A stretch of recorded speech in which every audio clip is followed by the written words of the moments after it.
अपर्दन और उससे बनने वाली स्थलाकृतियों के बारे में जानेंगे, ठीक ना। तो देखिए पवन अपर्दन अधिकतर मरुस्थल और सूखे हुए क्षेत्र, मरुस्थल हो रेगिस्तान हो वहाँ पे होता है, सूखे क्षेत्रों में पवन अपर्दन होते हैं। इनकी विधियाँ क्या क्या हैं और इनसे कौन कौन सी स्थलाकृतियाँ बनती है देखेंगे। तो विधि में जैसे नदी अपर्दन में था अपघर्षण और संधि घर्षण, तो बस पवन अपर्दन की विधियों में एक अपवाहन पड़ जाएगा और दूसरा हो जाएगा अपघर्षण और तीसरा हो जाएगा संधि घर्षण। तीनों को ध्यान से समझ लो क्या होता है। देखो अपवाहन मतलब उड़ाकर ले जाना, तो वायु है पवन है, मतलब जब हवा चलने लगती है तो उसको पवन कहते हैं। एयर को जब चलने लगती है तो उसको क्या कहते हैं, विंड कहते हैं, ठीक ना। तो हवा है तो वो किसी चीज को उड़ाती है, इसका काम है। तो अपवाहन मतलब उड़ाकर ले जाना है। फिर अपघर्षण, तो हवा जब चलेगी उड़ेगी तो उसके अंदर कण भी रहेंगे, बहुत तेज है तो चट्टान भी उड़ा ले जाएगी। तो जो हवा के कण हैं, हवा में जो चट्टाने हैं, शैल हैं, वो जो है जब धरातली चट्टानों से घिसेंगी तो उसे अपघर्षण कहेंगे। और जब हवा के कण जो आपस में घिसेंगे तो उसको क्या कहेंगे, संधि घर्षण। तीन ये काम करती है पवन, इस तरह ये काम करती है। अब देखो कौन कौन सी आकृति बनाती है। तो पहली आकृति होगी वात गर्त। क्या होगी, वात मतलब होता है गड्ढा और वात मतलब वायु, वात मतलब वायु और गर्त मतलब गड्ढा। तो वायु द्वारा जो गड्ढा बनाया जाता है या इसको अपवाहन भी कहते हैं, अपवाहन गर्त भी कहेंगे ना। तो वायु द्वारा गड्ढा बनाया जाता है तो उसी को वात गर्त कहते हैं। देखिए क्या होता है इसमें जो हवा वाली वो है, पूरा रेगिस्तान है, खाली रहता है ना, वेग से आएगी, मान लो यहाँ से मिट्टी उड़ा के और ऐसे ऊपर ले गई, यहाँ से आई वायु और उड़ा के दूसरी ओर ले दी गई, तो ऐसे एक गड्ढा बन जाएगा। समझ में आ रही बात, वहाँ पे एक ऐसे गड्ढा बन जाएगा, ये वायु सारी वायु यहाँ से उठा ले गई, इसी को कहेंगे वात गर्त। सेकेंड नंबर पे जो है इनसेल वर्ग है, इनसेल वर्ग। इसकी आकृति देखिए, सब मरुस्थल में होता है, अधिकतर कहाँ रहेगा, मरुस्थल और शुष्क क्षेत्र में। तो देखिए ऐसे ऐसी आकृति दिखाएगी, टीले टाइप की, मरुस्थल में ऐसे टीले टाइप की आकृति दिखाई देगी। अभी कैसे बनते इसे जानेंगे। ये है इनसेल वर्ग। क्या है, इनसेल वर्ग।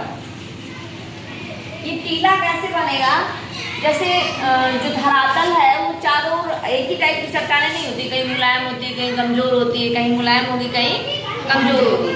तो जहाँ जहाँ मुलायम चट्टानें होंगी, मान लो यहाँ पे ऐसे धरातल है और यहाँ मुलायम चट्टानों को हवा उड़ा ले जाएगी और कठोर चट्टानें उसी तरह टीले के रूप में बच जाएंगी, तो इसे कहेंगे इनसेल वर्ग। नेक्स्ट है तीसरा छत्रक शिला।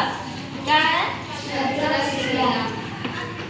अब छत्रक मतलब होता है छाता और शिला मतलब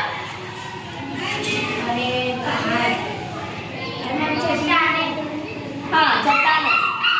छत्रक मतलब छाता, और ऐसी कुछ आकृति जब बनती है रेगिस्तान में तो इसको कहते हैं छत्रक शिला।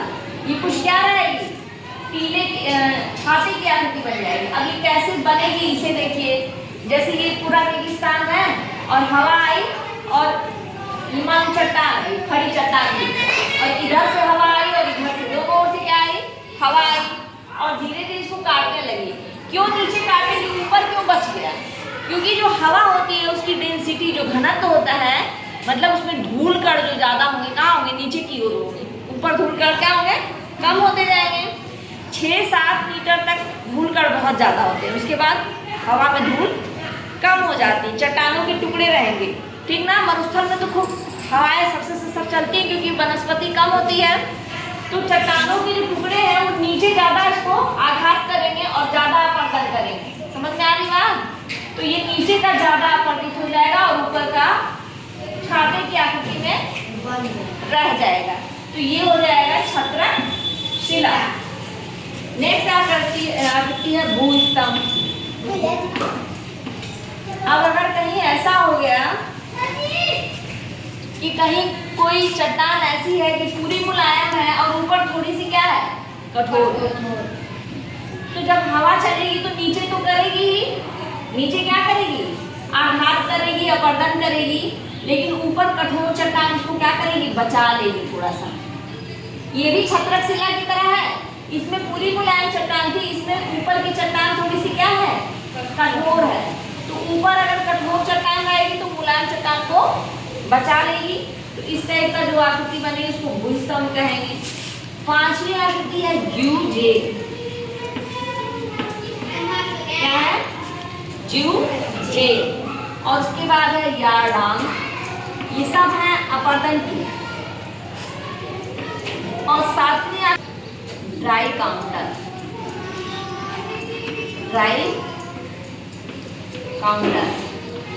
अब ध्यान दीजिए, ज्यूजेन क्या है, मान लीजिए कहीं मरुस्थल में ऐसी चट्टान है कि कहीं पे क्या है, कठोर चट्टान, फिर मुलायम चट्टान, कठोर चट्टान, फिर मुलायम चट्टान। ये मान लो कठोर चट्टान है, ये मुलायम, फिर ये कठोर और फिर ये मुलायम, ऐसी चट्टानें हैं। तो हम जानते हैं कि चट्टानों में छोटे छोटे छिद्र भी होते हैं। तो उन छिद्रों की वजह से जो क्या होगा, पानी इसके अंदर घुस जाएगा। मान लीजिए छिद्र में से घुस गया और धीरे धीरे जब वो जमेगा, अपर्दन करेगा, तो जो कठोर चट्टान उसको कम अपर्दित करेगा, कम करेगा ना, और मुलायम चट्टान को क्या करेगा, अधिक अपर्दित करेगा। फिर कठोर चट्टान को कम अपर्दित करेगा और मुलायम चट्टान को अधिक अपर्दित करेगा। तो एक दवाब की तरह संरचना बन जाएगी। किसकी तरह संरचना बनेगी, दवाब। तो ऐसी संरचना जब बन जाती है तो इसी को कहते हैं ज्यूजे। ऐसा क्यों होता है, जब मुलायम कठोर चट्टानें कैसे हो, क्षैतिज रूप से रखी हो, क्षैतिज रूप से रखी हो। एक और है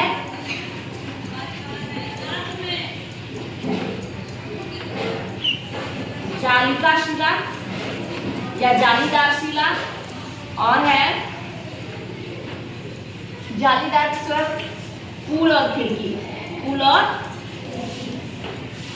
ये सारी आकृतियां हैं। अब ध्यान से देखिए, ठीक। अब यार्डांग क्या है, यार्डांग में जो है बच्चों, ये क्षैतिज रूप से चट्टान थी, उसमें लंबवत चट्टानें रहेंगी, ऐसे लंबवत, ठीक ना। कठोर मुलायम लंबवत चट्टानें हैं। तो जो मुलायम चट्टानें उनको हवा उड़ा ले जाएगी, जो कठोर चट्टानें में बची रह जाएंगी और इस टाइप का कुछ आकृति बन जाएगी। ये हो जाएगा यार्डांग। आकृतियों को याद रखिए। उसके बाद है ड्राई काउंटर। ड्राई काउंटर में क्या होगा कि जब चारों ओर से हवा चले, कभी इधर से कभी उधर से कभी उधर से, तो चट्टानें कुछ ज्यामितीय आकार में बनेगी। जैसे ये मान लो ये है, ऐसे ऐसे ज्यामितीय आकार में कट जाएंगे, तो इसको कहेंगे ड्राई काउंटर। क्या है ये, ड्राई काउंटर। जालिका शिला क्या है, जैसे कोई मिश्रित चट्टान ऐसे पड़ी हुई है, मिश्रित चट्टान है ना, उसमें कहीं मुलायम है, कहीं कठोर है, कहीं मुलायम है, कहीं कठोर है। तो जहाँ जहाँ मुलायम होगी वहाँ वहाँ छेद टाइप का हो जाएगा, इसी को कहते हैं जालिका शिला। फिर पुल खिड़की क्या है, मान लो कोई चट्टान है, उसके चारों ओर की चट्टान कठोर है और बीच की चट्टान मुलायम है, बस उसमें इस टाइप का पुल टाइप का बन जाएगा और बीच में खिड़की टाइप का बन जाएगा। यही हो जाएगी पुल और खिड़की, ठीक ना। ये सारी आकृतियां। अब ये बताइए, अपने के बाद कहीं निक्षेपण भी करेगी तो उससे कुछ आकृतियां बनेगी। इसमें जो है एक बनेगी बालू का स्तूप, ये निक्षेपण से बन रही है ना, और दूसरी आकृति बनेगी लोयस पठार, लोयस पठार। अब देखिए, दो आकृति निक्षेपण से, किससे बन रही है, निक्षेपण से। तो जब वायु मान लिया कि यहाँ से ले गई, वातगर्त बताया था ना कि वातगर्त से ले जाएगी, ऐसे वातगर्त से ले गई तो कहीं ले जाके जमाएगी भी, ऐसे ले गई वातगर्त से तो कहीं ले जाके जमाएगी, तो जमेगा। देखो तुम लोग देखे होंगे टीवी उवी में कि रेगिस्तान एकदम प्लेन नहीं होता है, कहीं ऊंचाई पे होता है, कहीं गड्ढा होता है, कहीं ऊंचाई होगा कहीं गड्ढा होगा, देखे होंगे ना गाने वाने में, फिल्मों में, टीवी में। तो ऐसा जब हवा कहीं से ले आती है और ऐसे टीले की तरह जमा दे, तो इसको कहेंगे बालू का स्तूप। गई है कि टीले की तरह ना बिछाए, पूरा पठार की तरह बना दे। किसी मैदानी भाग में ऐसे उठा हुआ बना दे पठार की तरह, खूब दूर तक ले जाके इसको कहेंगे लोयस पठार। क्या कहेंगे? लोयस पठार। याद हुआ? तो देखिए पवन पर्वत से कौन कौन सी आकृति बन गई? वातगढ़, इंसेलबर्ग और छत्रशिला, भूस्थल, ज्यूजेन, यार्डन, ट्राई काउंटर, जालिका शिला और पुल एवं खिड़की। किस किस विधि से बन रही है? अपवाहन कर रही है, वायु अपघर्षण कर रही है और सन्नी घर्षण करेगी। ये है क्या? इंसेलबर्ग। ये वातगढ़ है, इसको मान लीजिए, है ना। और ये छत्रशिला है, ये भूस्तंभ है, और ये ज्यूजेन की आकृति है। ये है यार्डन, ये है ड्राई काउंटर, ये जालिका शिला है, और ये है पुल एवं खिड़की। अब देखिए ये है बालू का स्थित और ये है लोयस पठार।